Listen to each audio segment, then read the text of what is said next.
You ask Tiger to solve. This deals with linear equations with one unknown. The final result is k equals 17/5.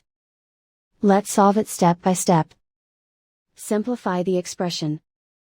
Group like terms. Simplify the arithmetic. Group all constants on the right side of the equation. Add 17 to both sides. Simplify the arithmetic.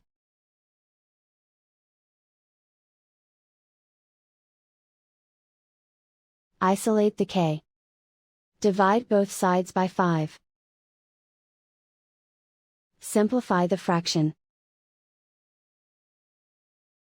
And so the final result is k equals 17/5.